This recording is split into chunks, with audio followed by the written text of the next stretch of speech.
In this intense episode, we tackle grooming, wrestling respect, and Tommy Dreamer's controversial comments. I'm afraid because it says weed whacker. I'm scared. Maven, Manscaped. What are you thinking about Love it. Manscaped, dude? Love it. What do you use it for? Necessity. What don't I use it for? Put it this way.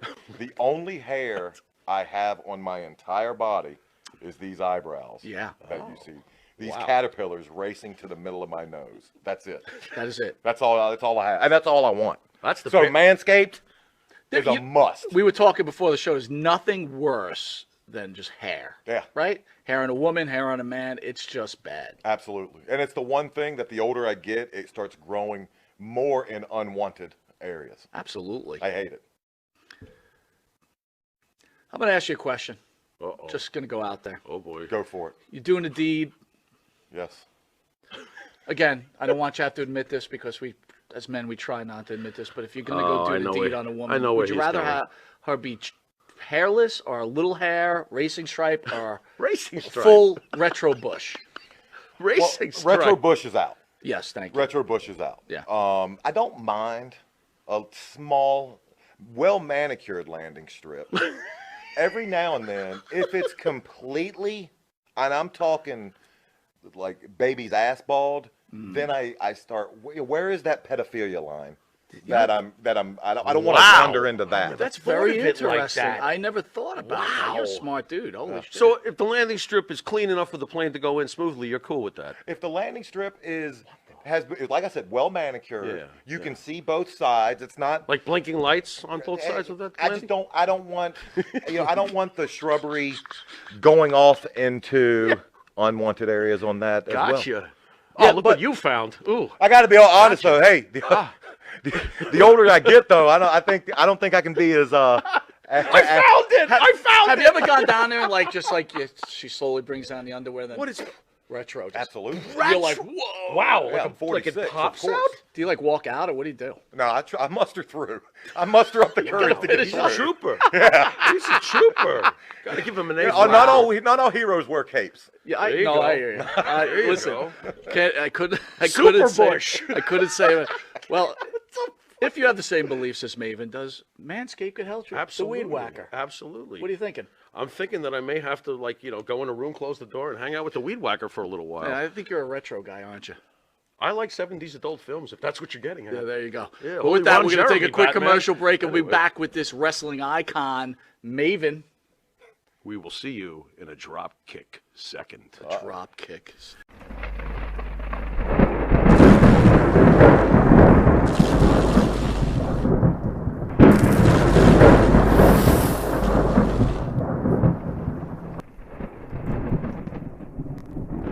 Good night, Mike. You came packing. Go on. Not a fan, but what a great interview he did with The Undertaker. I've only seen shorts. Go on. Tell me more. Well, And yeah, it looks I'm awesome on the surface. What I've seen looks pretty damn cool. I'm gonna say this to you. Okay. If you watched or you listened to the whole interview, All right. you realize that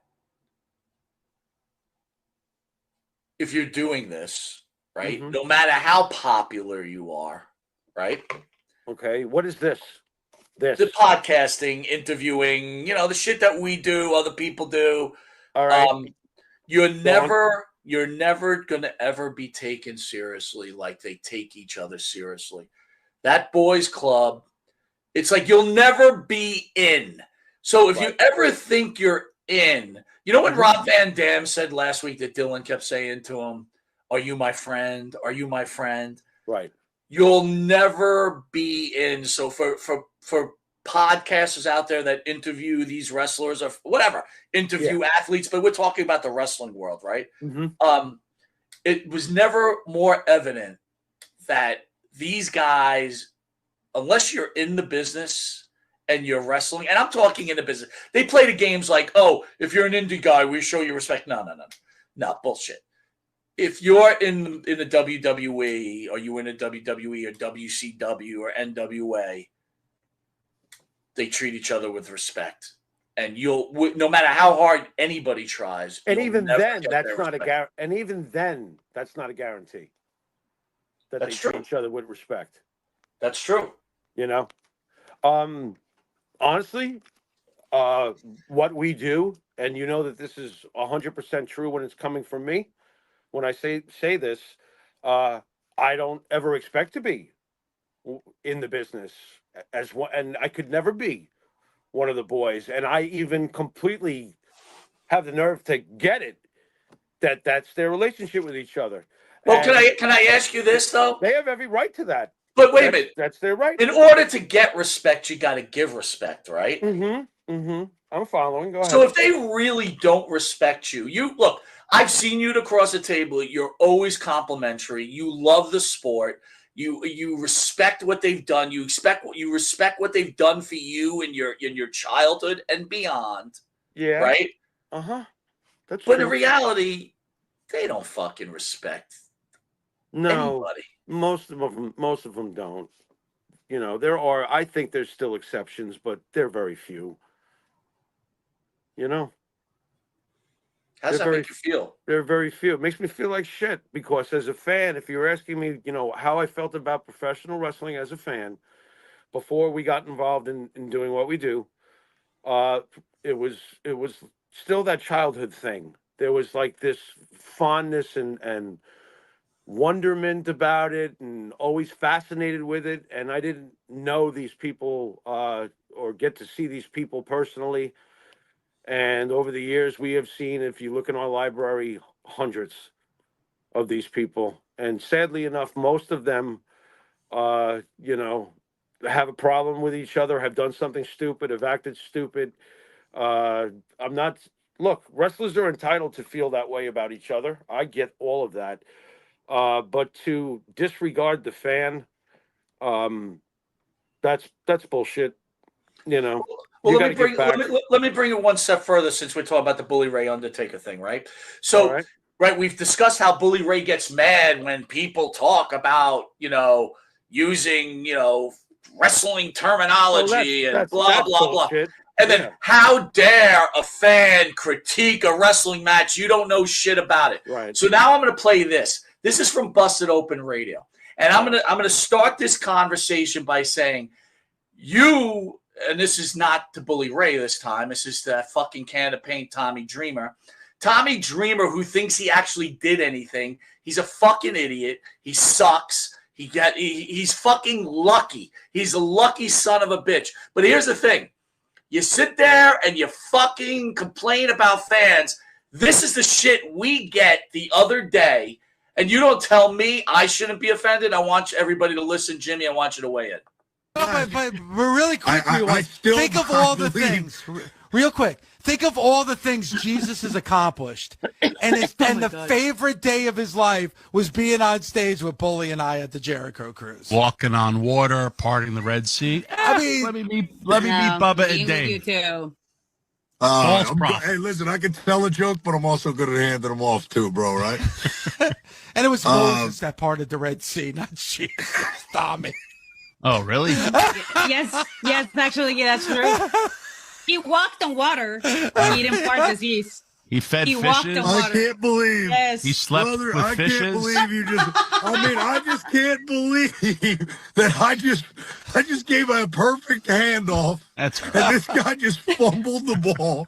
Like I got 50% off. Part of the. Tommy Jesus parting the Red Sea. He's a false prophet, like the guy who split my God. part of the Red Sea. Tommy. How did I come into this conversation again? Hey. We're talking religion immediately. Bust it open. We're talking religion, guys. Next up is politics. Catholic, grammar school, high school, and college. And I forgot that big one. Sorry about this. Thank you guys for having me on today. It's an honor and a pleasure, as always. What do you think, Jimmy? Well, he obviously doesn't realize that some people have a very strong faith in the Old Testament and the New Testament. I'm going to answer this, oddly enough, as my days as a youth minister and an elder in the church. Not realizing who parts the Red Sea and not realizing, look, you don't have to believe. I'm not asking him to believe.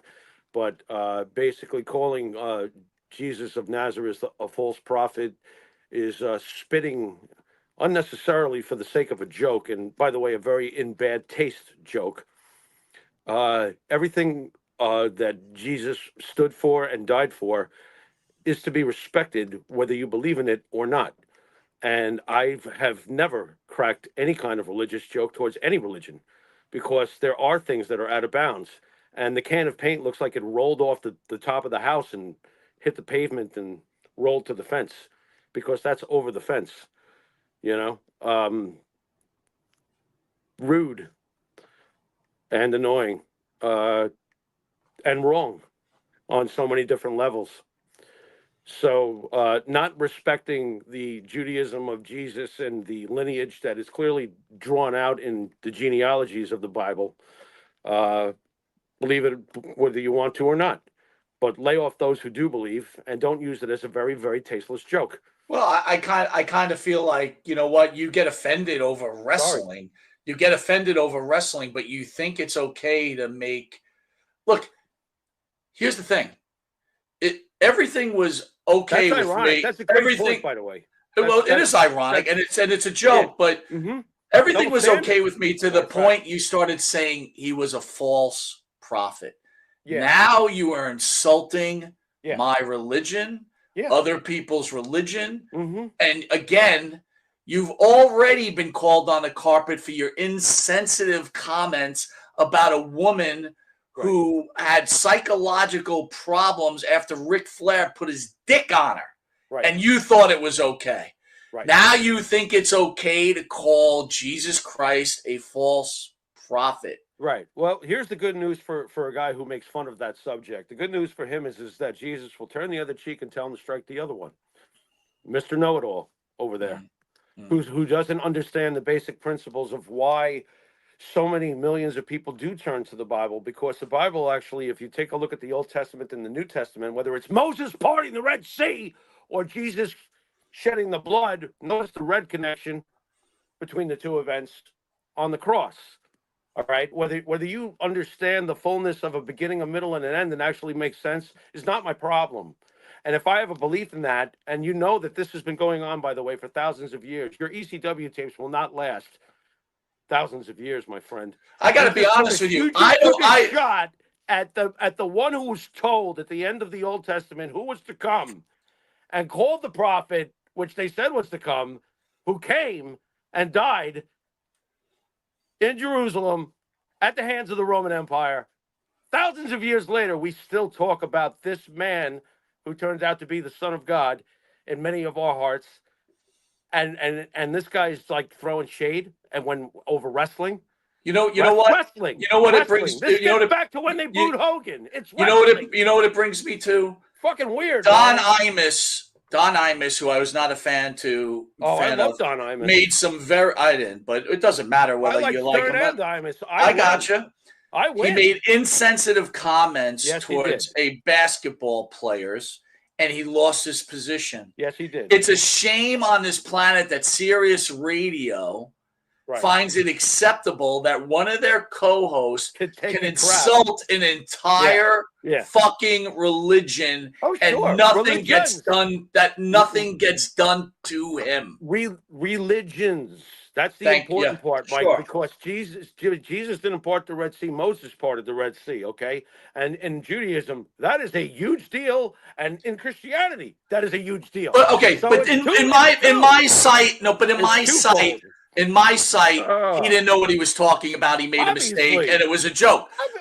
He clearly wanted to get a point that he felt Christ was a false prophet, because he says it once, it doesn't get through everybody. They don't hear it. So he makes sure he sends it again. Right. So, Tommy Dreamer, here's my message to you before we move on. I hope you're wrong that Christ was a false prophet, because if you're not, then your dead parents are fucking worm food. It's hot down there. It's hot down there. No. You missed what I said, so I'm going to make it clear in case anybody didn't hear it. Oh, I heard if it. Christ is a false prophet, then I feel bad for you because your dead parents are worm food.